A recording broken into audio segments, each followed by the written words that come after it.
As if I would guess. I try never to pay attention to what you're doing in the private chat. We have a new show format. Today we're going to welcome to the Backpack You're just going to text? Show. You're just going to watch you text? I was just going to do Braille. I was just going to do, ASL. Braille. So there was one time that you were like, hey, who wants to come and watch me write a blog post? And people turned up for that. And I was 40 some odd live people. I was like, really? Write a blog post. Right. Yeah. You know what? I do have a little bit of news before we start the show, but who's coming on today?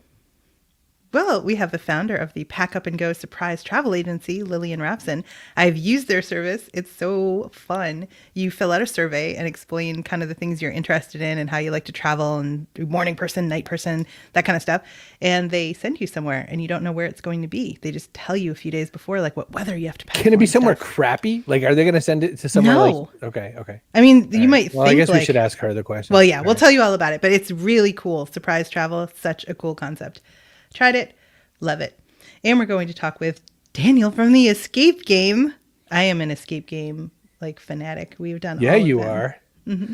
Yeah, you are. I'm not the most valuable player. So you know what's I great shake about books to see if things fall out of them. I don't having Daniel on the show patterns. is great because he's always going to be in the same room because he hasn't gotten out yet.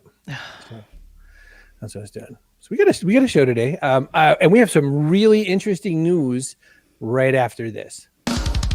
Hi everyone, Tim Kitzrow from NBA Jam and NFL Blitz, welcoming you to The Backpack Show. Your hosts, Chris Brogan, Kerry Gargone, Boom Shakalaka. Backpack Show. Boom shakalaka. Fun and games. Bob's here for it.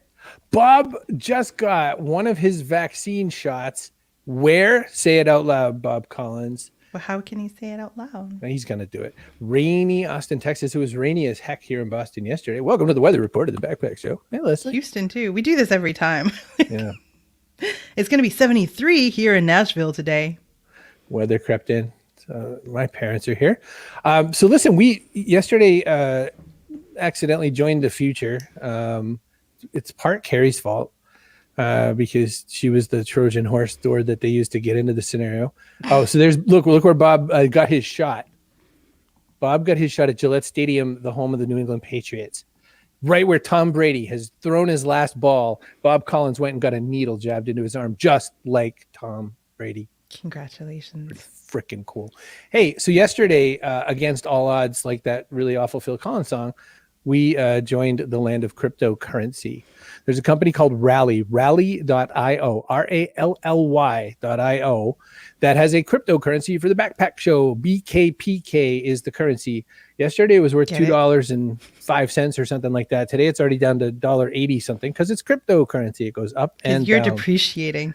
Yes, I find myself very depreciating. No, actually, it's because it turns out all kinds of speculator robots come and buy and sell your coins super, super fast, and it triggers other actions for people as well. So the price won't really steady itself out for some amount of time. Wow. However, there are things you can do built into this coin. If you go to rally.io and set up an account, you can just buy some coin because we're going to show you how it works. It's kind of like an economy of its own tied to other cryptocurrencies like the Rally token and sort of further down the road tied to the Ethereum. But you get rewards just for holding coins. I didn't know that. I clicked in tab yesterday and I had rewards in there. I got more coin just for holding the coins I had. Right. So my friend Joe Polizzi just shared $30,000 in 1 week with the people who bought his coins. So $30,000 he split amongst coin holders. So this is all new to us. It just happened yesterday. But if you look at the screen that I'm showing you right now, there's also a sponsorship option where you can sponsor a week of the Backpack Show. Author Len Joy has done that twice already with us and just kind of PayPal'd me some loot. But now you can go through the extra 5 steps of buying Rally coin. It's not 5 steps. It's really easy. Yeah, you get an account. You put some money in it, you send the coins to me or whatever. So, but if you get a discount doing it this way. Yeah. But if you buy and hold the coins, because here's the other interesting part of the storyline. I'm not saying send them to me. I'm saying just buy and hold them. So you get to keep the value, but I act as if you gave me the value. You see the difference? You get it twice. So you can sponsor a week, you can sponsor an episode, or for just 10 whole US dollars, you can swing by backstage. That is ridiculously fun, by the way. I think it every time. They're like, this is the show. They had the before and after. Get up to no good. That's the deal. let's get into some pack and go, because I feel Chris weird must being have driven it off the lot. I feel a little weird being the old cryptocurrency baron, but it's interesting. The economy part of it's interesting to us. The idea that, like I said, you buy the coin, so your real US dollars go into this weird playground space.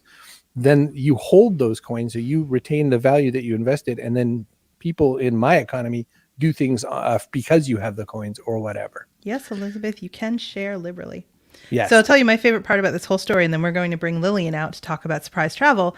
My favorite part is where they're like, oh, it's really cool, this new coin thing. It's like amazing. You can do all this stuff with it. I'm like, yeah, cool. Can I get a creator coin? And they're like, do you think Chris would want one? I was like, you used me. Yeah, they did not give Carrie a coin. I did not ask for one. I'm fine with backpack. I am the last of the marketing turd head level people who will get coins, and then they're opening up to celebrities next week. So we'll be left in the dust because. So the marketing turd head category is closing. Listen, This is a business success show. We bring you insights about success from unusual places, but never marketing turd heads if we can help it. So let's grab us some Lillian. Ready? Boop. Hi, Lillian. Welcome to the show. Hey, thanks for having me. Such a jam. Carrie, this is your pal. I didn't know. I didn't know you were like excited. A user of this product. Why don't you talk a little bit about it? Oh my gosh. So I love surprises. And I never considered, one of the things about traveling that's kind of a drag is like figuring out the right places to go. Some people love that part. I don't love that part so much. And I'm almost always disappointed because I make a big plan and stuff doesn't go right. So along comes pack up and go, surprise travel, where you don't even know where you're going until like the day of pretty much, or the day before if you cheat and open the envelope or whatever.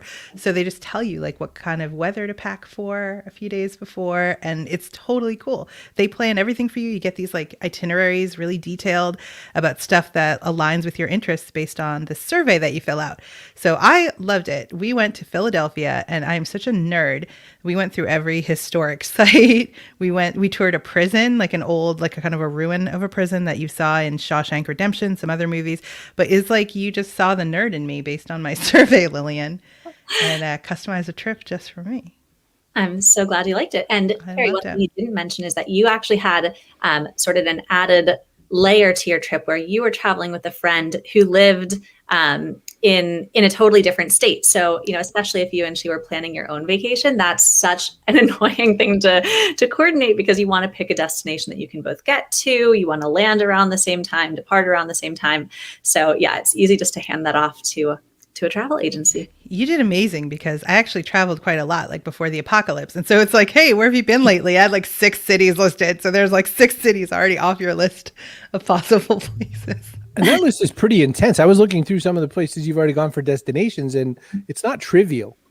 You've kind of already done a lot of these businesses. Not me, but so. No, that's Lillian. I'm yes. in your account looking where you've been. No, shut up. The Pack Up and Go has its roots in Latvia, right? You were in Latvia when you had the idea. It's true. Yeah, I am currently based in Pittsburgh, Pennsylvania, but I had been traveling around Eastern Europe when I decided to start the company. It turns out that surprise travel already existed in Europe, and I first heard about it when I was in Riga, Latvia, and I had just quit my job, had just left New York, had no idea what I wanted to do with my life, and heard about it, researched, and saw that it didn't exist in the States, and I thought, cool. That sounds like something I would like to do. And I had no idea how to be a travel agent, but here we are. Did you eat some of that crazy ass garlicky pumpernickel bread that they make you eat in Riga? I don't think I did. I guess I have to go back. I guess you got to go back. I went to Riga for about a day and 3/4. And one thing I noted was that every building seemed to be painted the same yellow, which was kind of post-Soviet kind of feeling. It was very strange, but yeah. From Riga to Pittsburgh and back, did they learn about Yuengling? Did you do an exchange program and give them some Yuengling beers? No. Okay. So why hadn't surprise travel already made its way to the U.S., do you think? Are we just like such control freaks? I don't know. I mean, that's a good question. I think that, in Europe, it's so easy to travel around. The train system is amazing. There are so many low-cost carriers. It's easy you drive 3 hours and you're in a different country most of the time. So I think there's a really strong culture around taking short weekend trips or just going to explore places for a few days. Whereas I think, especially at the time in the States, Americans typically thought of vacation as traveling overseas. Now, obviously, with the pandemic, people are a lot more likely to take short local or, domestic vacations. But I think at the time, Americans just weren't as interested in taking short domestic trips. I know I was guilty of that. Like, why had I been to Riga, Latvia, but not Charleston, South Carolina? It makes no sense. It just hadn't occurred to me. So. But that's at least like you're thinking about the places in the US you haven't gone. Mm-hmm. So surprise travel is like, I don't know, just send me somewhere where I can do these things that I like doing. I mean, it's a pretty detailed survey. Like, are you a morning person? You're a night person? Do you like the nightlife? Do you go to bed early? Like, it's all in there. Yeah. And it was perfect. Like, the itineraries you put together were perfect. I'm so glad to hear that. And I think that Philly is a perfect example of it, where not a ton of people are thinking to go to Philadelphia for a long weekend trip, especially as someone from Pittsburgh. I feel comfortable saying that. But it's such a great city. And when I think you stayed pretty close to Rittenhouse Square, and it's super walkable to everything. And there's amazing history and museums. And it's a great city. And so, I'm really interested in how can we encourage people to go to places that they wouldn't think to visit on their own. I feel like we should have gotten like an eject option though, because the Eagles had just won the Super Bowl. We're like, we're from Massachusetts originally. Oh, you're saying versus us. Forget it. Yeah, they were pretty smug. But. Well, let me ask you a question about that. And this is a very biased question. I don't like Philadelphia. I've been to Pittsburgh 9 times. I've been to Philly twice. I hated it both times. Now, I went on behalf of Comcast, so there's already a strike. And I also was more or less, I had to go into the places I had to go, versus when I had my free time, I was just kind of like an idiot floating around in the hotel, lobby, wondering where I might go. What makes one of these trips super cool? Like, brag on yourself for a minute. What do you do and go find that makes someone find Philadelphia through your eye and says nice things about it the way Carrie ostensibly just did? Yeah, I mean, I think that's sort of the whole point of Pack Up and Go, right? Like, we're asking our travelers, and it's a really self-selecting traveler who is signing up for this vacation saying, I know that every city has something cool to offer, and it's a short trip. Our trips are on average 2 or 3 nights. So you're not using all of your vacation days on it. And so we do a ton of research to find, hotels in great locations, to find the best restaurants and sightseeing things. And we're matching it to your interests. So, Carrie told us that they love history and that they want to, learn about things like that. And so we tailored her itinerary to have a lot of Philly's unique history. So Eastern State Penitentiary, which she mentioned, and sprinkling in restaurant recommendations that are, walkable to those attractions, and sort of curating it for you. So you're not just landing in the middle of nowhere, staying in a weird random part of town and left to figure it out. We're doing a lot of research for these trips. It's very detailed, and you have several to choose from. So it's not like, it's not regimented. Like, on this day, you're going to do this. On that day, you're going to do that. It's like, here's a very rich, detailed itinerary for if you decide you want to explore this part of the city. And you just pull it out when you decide today is the day for that part of the city. And it was great. And it wasn't like, fancy restaurants or anything, because, we're not like fancy people, which I think was in the survey. So it was like, hey, this is a great sandwich shop. This is a great ice cream place, that kind of thing. So yeah, it was amazing. I recommend it. I love it. I love surprises though. Some people might be super like uptight about it. So what about the people who have some anxiety? Like, honestly, it's so much fun to plan trips for people who say, like, I'm super type A. I always love to plan things. I think it's a good exercise for them because it's sort of a controlled surprise, right? Like, that you're staying within the US, you're going to be able to, use the currency if there's an emergency, what numbers to call. And that, like, we have 24-hour customer service. So if something happens, we're here. And so we do get a lot of people who say, I'm trying this out to see if I can relinquish control, or, I want a vacation and I always plan for my family enough. Like, I want to enjoy it and just hang out too. It's amazing, actually. And I was looking at some things that I don't think I ever would have.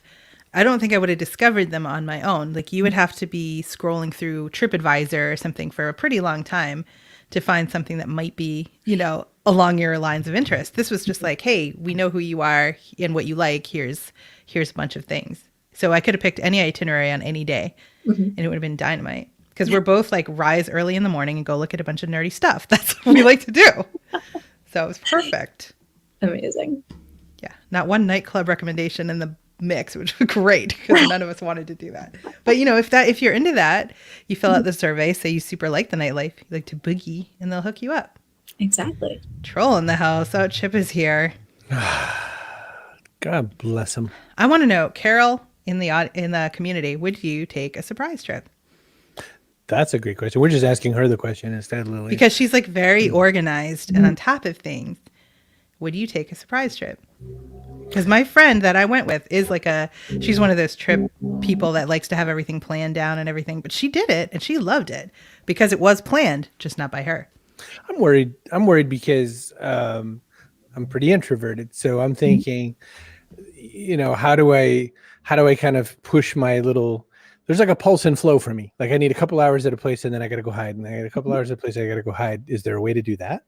Yeah, I mean, like Carrie mentioned, we're not planning out every minute of every day of your trip. So our itineraries are more suggestions. And so we'll say, from your hotel, you can go here, eat here, do this after, but you have space to explore. Or if you just want to hang out in your hotel for the afternoon or sit in a park and do nothing, you can do that too. We're not trying to micromanage your vacation because ultimately, because we're an e-commerce business, we've never met you in person. So sometimes the way that people describe what they like to do is a little bit different than what they actually like to do. So we want to make sure that you have room to make it your own. And also if you find a neighborhood, like if you had stumbled upon something that you wanted to explore on your own, we want you to have the flexibility to go and find those little hidden gems as well.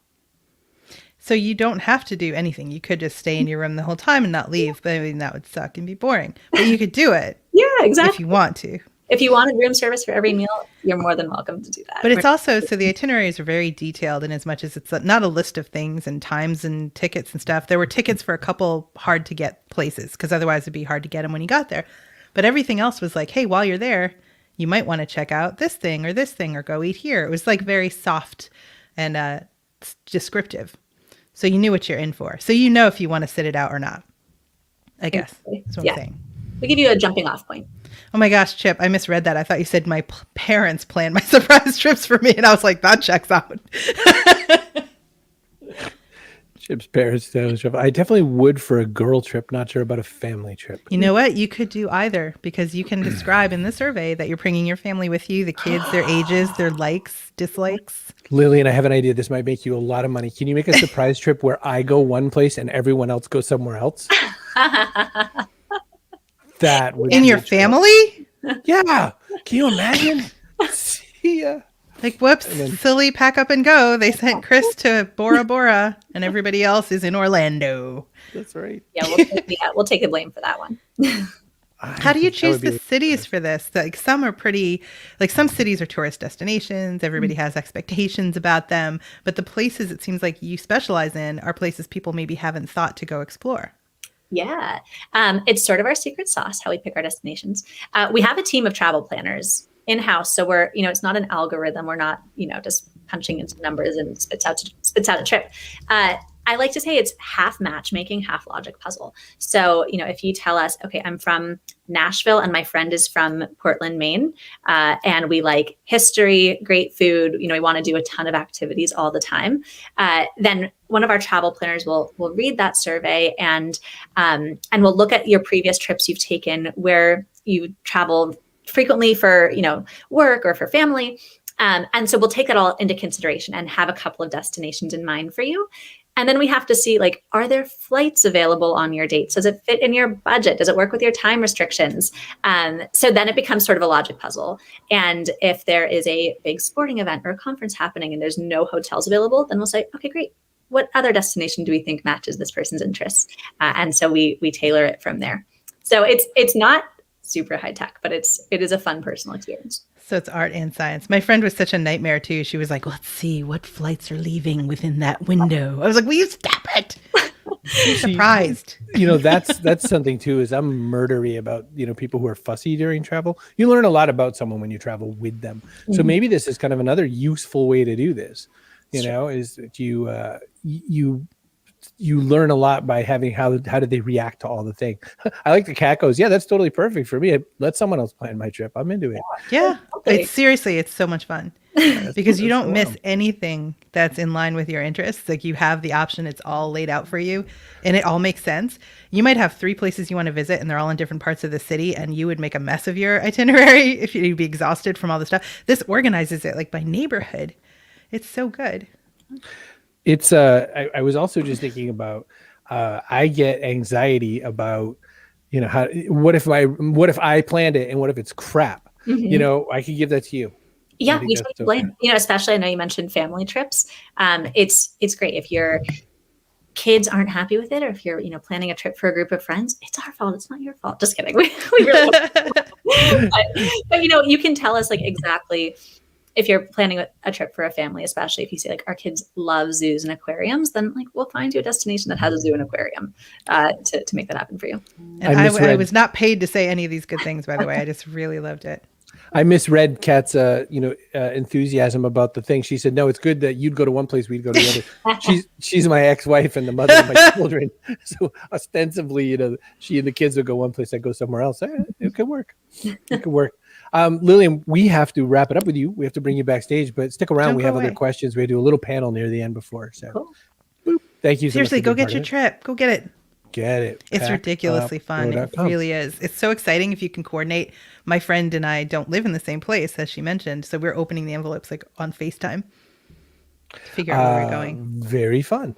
I like that. Listen, if you want to do a trip like that, you could probably start your podcast on the road. It'd be a cool traveling podcast. Hosted on castos.com for the smell of it. You could have a really good old time with that. Hey, want to do a video interview show like this or just whatever kind of video show? Use StreamYard. Whack. cbrogan.me/StreamYard. That's Carrie, it. Go get it. You know your thing.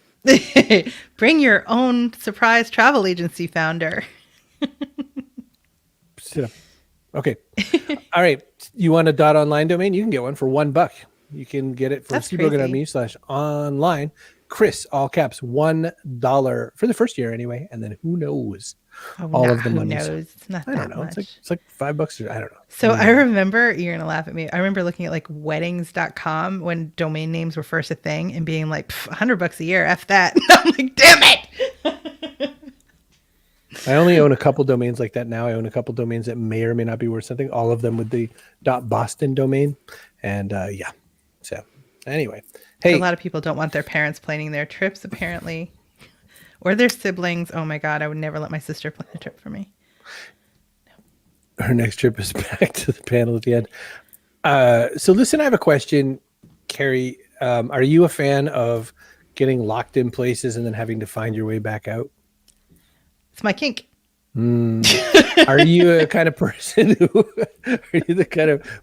likes to read weird clues and decide whether or not you can actually find your way out, or do you cheat and look for the scuff marks on the ground? I don't cheat, but I am not the person that cracks the code. Or I'm good with like literary references and riddles and things like that. But if you're talking about like puzzle codes and math and stuff, that is not my strong suit. I more go, hey, there's a key in this pocket. Or, hey, there's a button over here. I don't know what it does.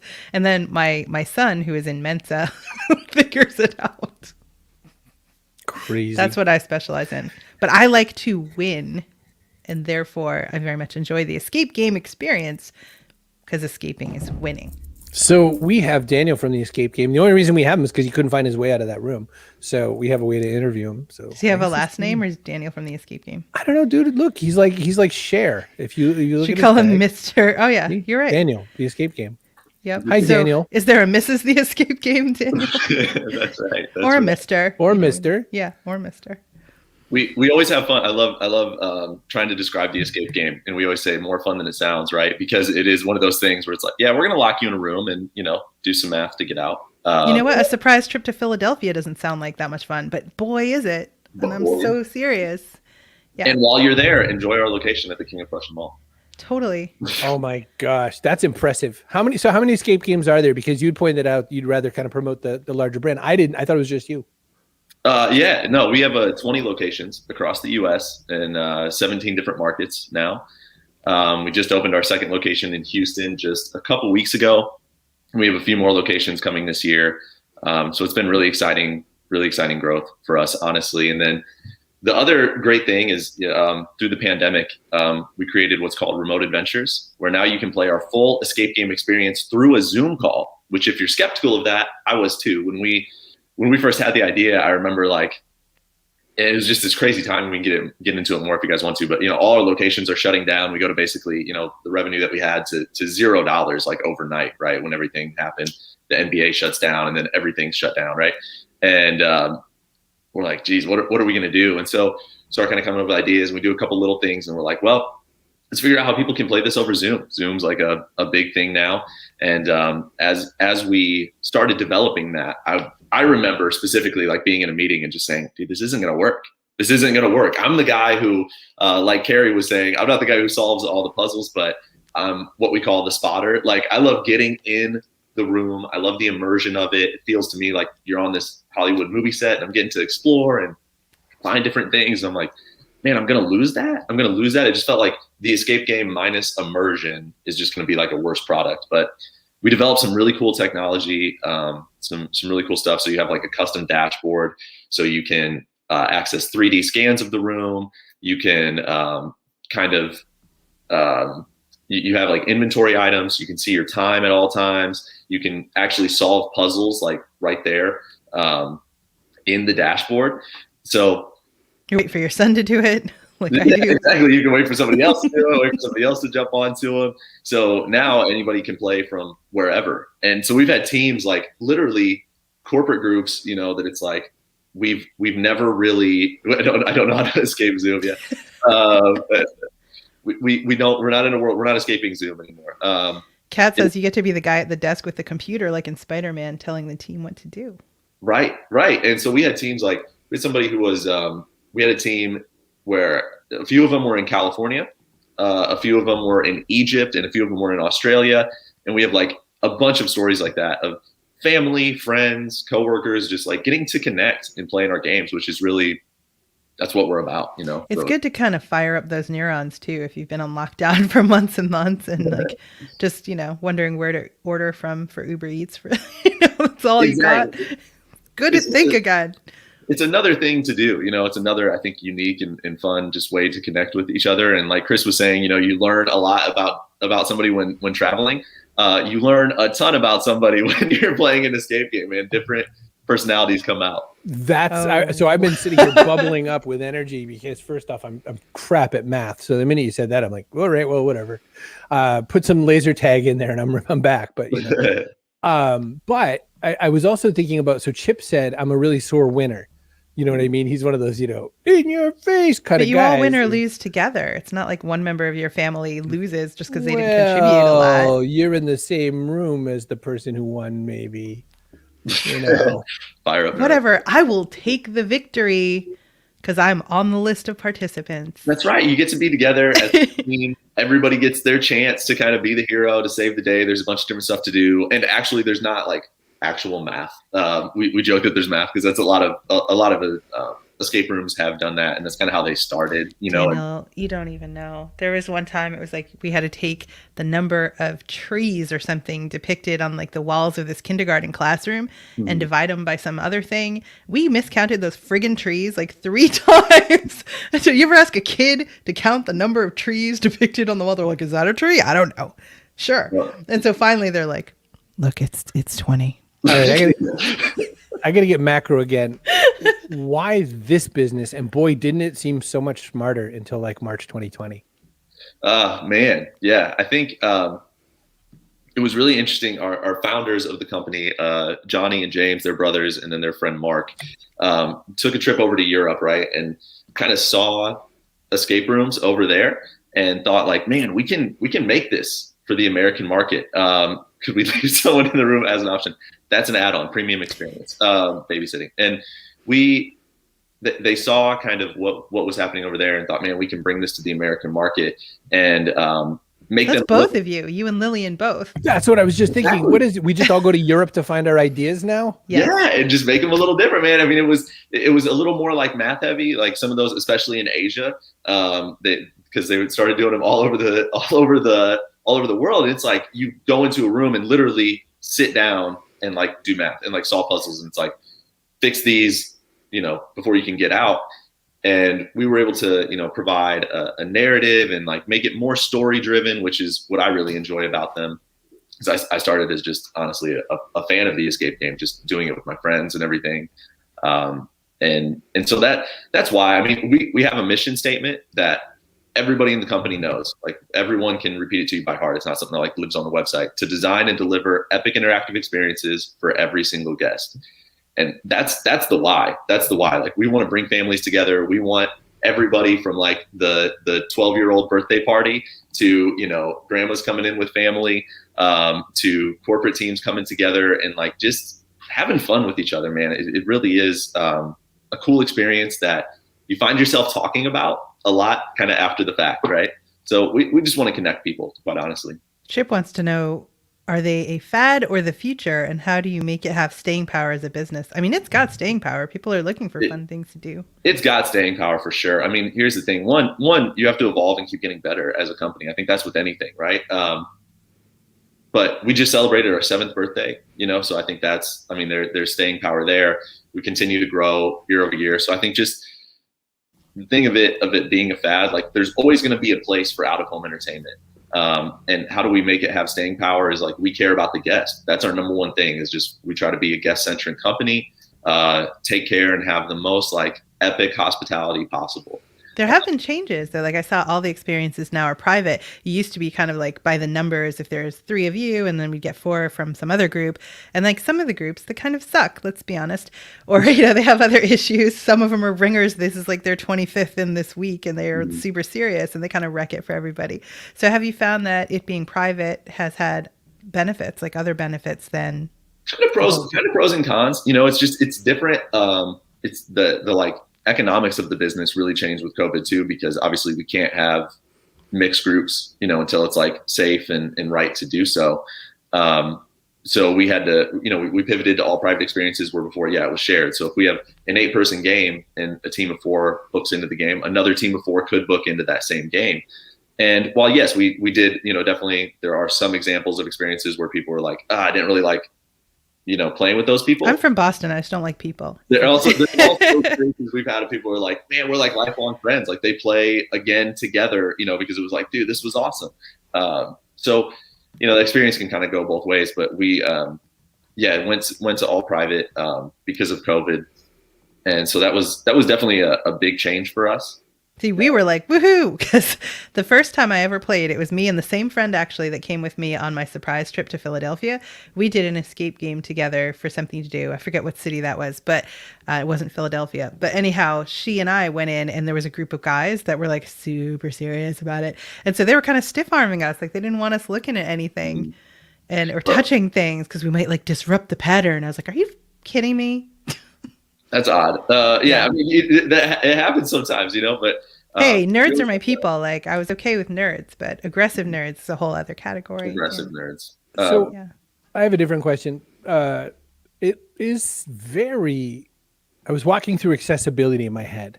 I was like, a hearing impaired person, they're going to do fine. Person in a wheelchair, they're fine. Sensitive people, autism often has sensitivity issues. Yeah. It's fine because it's not a jump out and scare people kind of thing. It's not super loud or anything either, which is why my hands are here because I'm doing the noise thing in my head. But it also, my question is, are visually impaired people, like say 2 blind uncles, are they going to have a trouble making their way through an escape game, or do they have a role they can still play? Yeah, I mean, we have a saying, epic for everyone, where we try to have very, very accessible games that are approachable. And we've had stories in store when I talk about, guest-centric company, like we take that very, very seriously, where I remember one story, a family of, I think it was 4 or 5 people came in, and one of the children was visually impaired, right? So the game that they were playing in, the first clue is actually auditory. You can't, it's a puzzle that you have to solve, and the team has to do something, but you can only hear what you have to do. There's something like going over the speaker, right? And so the game guide kind of hints at the child who was visually impaired and was like, hey, listen for that first puzzle, And so they got the chance to contribute to that. While the team is playing the game, our game guide goes behind the scenes, goes into the last room, because you're not just in one room, right? You go through 2 or 3, maybe 4 different sets while you're in the game, depending on the game that you're in. So they go into the last room and they swap out the last clue so it reads in Braille. And so the visually impaired child was the only one in the group that knew how to read Braille, comes up, is able to read it, and they get the chance to kind of like be the hero. And it's like, I did it. I solved the last clue. I got us out of there. They feel like a winner. So there's definitely examples like that are special and like really important moments that I think, make our company great. But then on the other end of it, of just like the everyday experience too, like, there's a million different things to do in a game, a million different things to touch and to feel and to work with and to put locks and mess with things. So there's something for everybody in the game. It really is. If you're not a puzzle person, there's still something for you. If you are, then, there's definitely something for you. Well, right. And I have sort of one last question, then we're going to grab Lillian and bring her back on, which is, I'm so not a puzzle guy. I'm a shooter guy. I play all the any game that somebody can hurt another person with a weapon in a virtual space, I'm there. So that there's a real question to that. The escape mechanics are one kind of gameplay.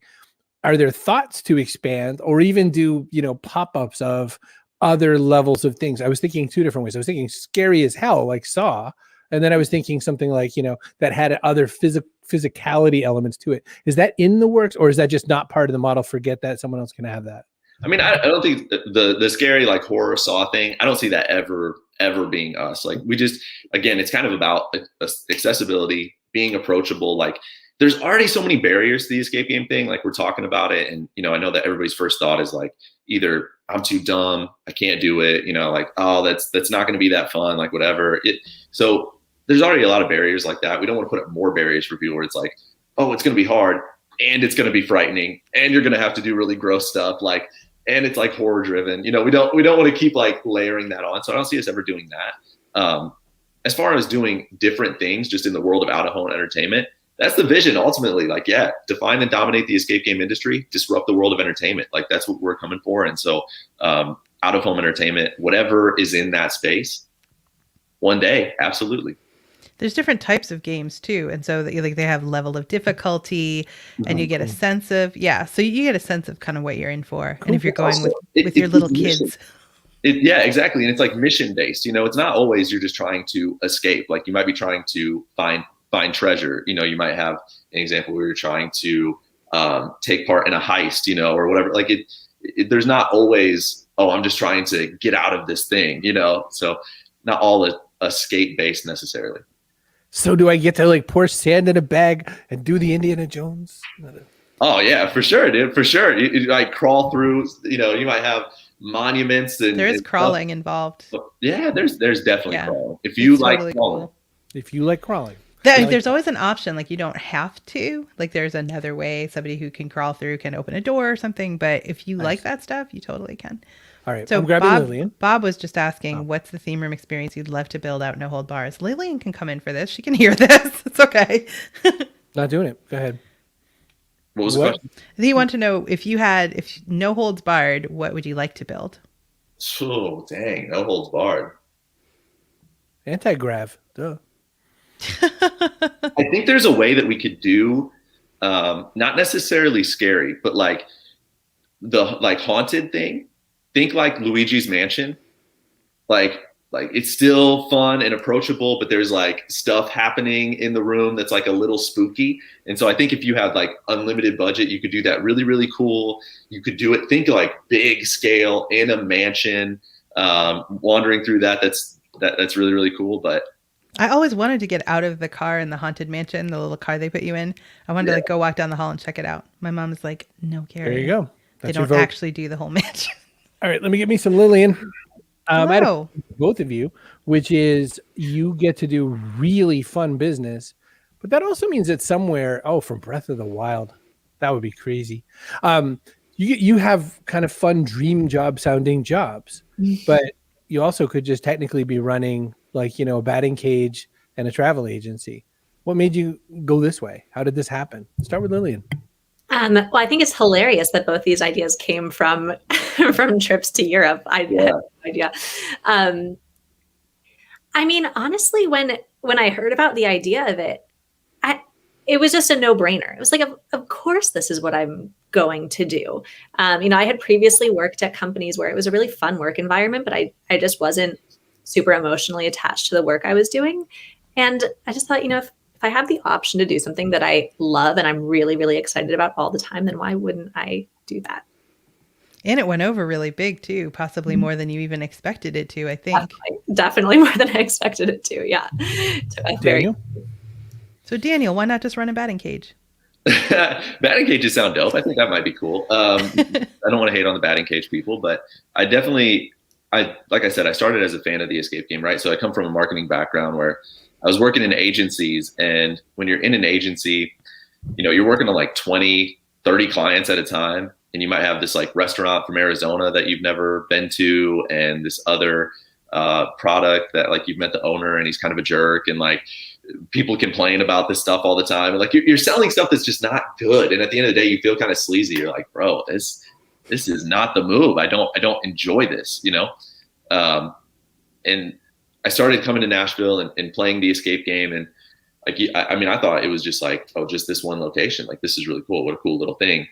And then I saw the job posting. I'm like, man, they have 9 locations at the time, right? And I'm like, oh, this is this company. This would be so cool to be a part of. And so it's just taking that thing that you feel good about promoting, and you feel good about being a part of. I think when you're at a company that aligns with your personal values, align with their values, like that's what feels really good. That you're like serving a mission that you believe in. Not everyone thinks that they can do that. They feel like if they go and try to do something fun, they're much more in danger of not being able to pay the bills they need to pay. Do you ever have those moments? I mean, last year, both of you were in the toilet all of a sudden. There's not a lot of travel, and there's not a lot of coming to the escape game during the pandemic. So just a thought on that. When the chips were down, how did you keep yourself on this mission? Yeah, I mean, for us, it was a really interesting opportunity because I started the company in 2016 and it just took off super quickly. So last March was the first time that we had ever not had travelers departing. There had not been a single day off for 4 years. And so as soon as we sort of got through canceling all of the trips that were already scheduled, we sat down as a team and said, okay, now what? What are all of the wish list items that we've always been pushing off because we've just been too busy to get to them? So, from the marketing side of things, we knew we wanted to redesign it and revamp our itineraries. So we, as a team dove into that project. We had a bunch of tech development that we wanted to do. So we dove into that project. And then it was really cool because it was the first time in 4 years that we had developed new products. So, prior to COVID, we only had plane or train trips or road trips. And during COVID, we launched staycations, where you can be a tourist in your hometown, which is really fun. And especially for folks who live, maybe an hour or two outside of a big city and maybe come in for one event, they have a chance to spend a whole weekend there. So that's been really exciting. We launched outdoors trips where you can go to a more socially distant vacation and explore the outdoors, go glamping, stay in a cabin, things like that. And we also launched Pack Up and Go Picks, which is a standalone itinerary. So as Carrie mentioned, we put a lot of stock into the research that we do in our destinations. And so if you know that you have a wedding in Chicago or a work trip to Dallas and you want to tack on an extra day or two and you don't want to do the research for things to do there, or, on your previous work trips with Comcast to Philadelphia, we could have helped you out with some curated recommendations for things to do. So it was a really hard year. I'm not going to sugarcoat that, but it was a cool opportunity for us to really think about what else Pack Up and Go could be beyond just our bread and butter from the past 4 years. So you knew it would be back. Stronger. But you both knew it would be back. It seems like you weren't like, well, hell, this is all done now. Like you both were like, okay, we have a little time. Now we can make some changes or updates. Also, sorry, Daniel, I'll let you talk in a second. But we got super lucky that when the pandemic struck, we gave all of our travelers 2 options. We said, we know things are really uncertain now. If you need to cancel your trip, that's fine. We get it. Or you can just postpone and put your trip on hold and have something to look forward to in the future. You don't have to choose a new date now.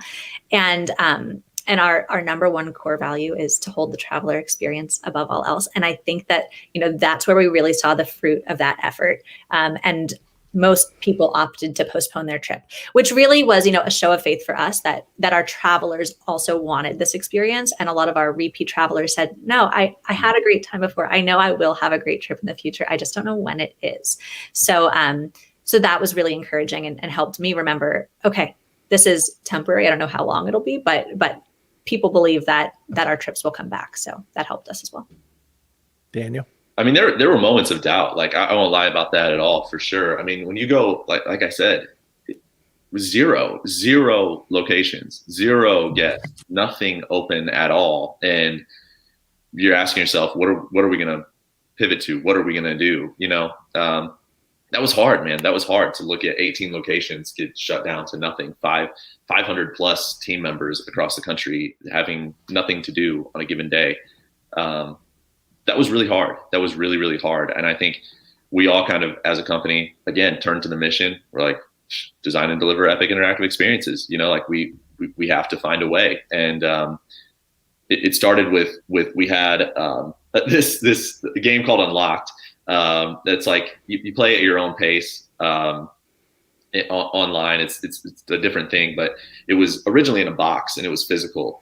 And then we turned all those puzzles digital and just made it an all digital thing. And you start selling a couple of those and you're like, all right, maybe. And then the Remote Adventures idea happened. And I'm so grateful and so thankful to everybody in the company that was part of that, because the 5-year outlook of the escape game is totally different now. Mm-hmm. And so we had a moment where we were able to surprise ourselves and take a year that could have been tragic, could have been possibly the end of the company, could have been who knows what, right?